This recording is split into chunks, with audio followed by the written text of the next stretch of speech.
अस्सलाम वालेकुम। Today news line पर आप सुबह के वक्त का उर्दू खबरनामा देख रहे हैं। आप सबरीना महराज जो मैं आपके साथ।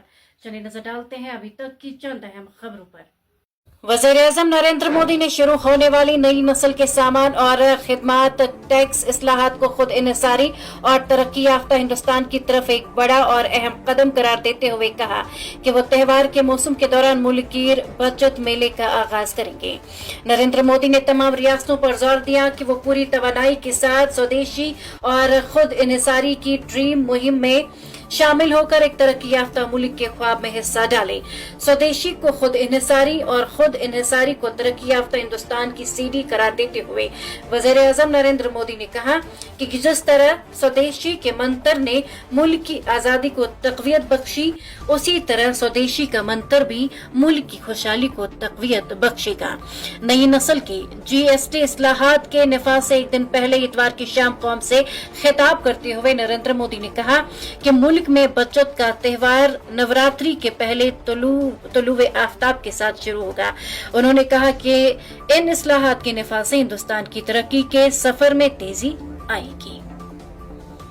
जम्मू कश्मीर के वज़ीर आला उमर अब्दुल्ला ने कहा है कि फ्रूट ग्रोवर्स को कौमी शाहराह की बंदिश के सबब जो नुकसान हुआ है उसका तखमीना लगाकर उन्हें भरपूर मुआवजा फराहम किया जाएगा। उन्होंने इस बात का यकीन दिलाया कि बागबानों की मेहनत जाया नहीं होने दी जाएगी और हुकूमत उनके शाना बशाना खड़ी है। श्रीनगर में नमा निगारों से बात करते हुए वज़ीर आला ने कहा कि कौमी शाहराह इस वक्त मामूल के मुताबिक गाड़ियों की आमदोरफ्त के लिए खुली है।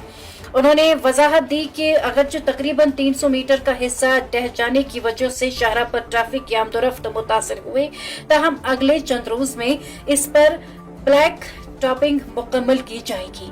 उनके मुताबिक फ्यूल वक्त शाहराह पर किसी भी गाड़ी को रोके जाने की इत्तला नहीं है। मनोज सिन्हा के हालिया बयान के हवाले से पूछे गए सवाल के जवाब में उमर अब्दुल्ला ने कहा कि अमन कायम करना उनकी हुकूमत की बराह रास्त जिम्मेदारी नहीं है, लेकिन हर मामले में उनकी हुकूमत को ही मोदरे इल्जाम ठहराया जा रहा है। बीजेपी जम्मू कश्मीर के साबिक सदर और सीनियर लीडर रविंदर रैना का कहना है कि जम्मू में सेब बर्बाद हुआ है और इस मुश्किल वक्त में पूरा मुल्क कश्मीरियों के साथ खड़ा है। उन्होंने कहा कि कौमी शाहराह पर ट्रैफिक की आमदोरफ्त बहाल हुई है और सेब से लदी ट्रकों को तरजीह बुनियादों पर चलने की इजाजत दी जा रही है। मौसूफ सदर ने इतवार के रोज जनूबी कश्मीर के जिले अनंतनाग में जबली पोरा फ्रूट मंडी का दौरा किया और वहां मेवे को हुए नुकसान का जायजा लिया। उन्होंने इस मौके पर नामा निगारों को बताया, सेब बर्बाद हुआ है, कश्मीर बर्बाद हुआ है। इस वक्त सियासत करने के बजाय लोगों को मदद करने की जरूरत है। उनका कहना था कौमी शाहराह और उधमपुर में खराब हुई थी और उन्होंने कहा कि कौमी शाहराह उधमपुर में खराब हुई थी, उसको ठीक कर दिया गया है। गाड़ियों की आमदोरफ्त बहाल हुई है और सेब से लदी गाड़ियों को तरजीह बुनियादों पर चलने की इजाजत दी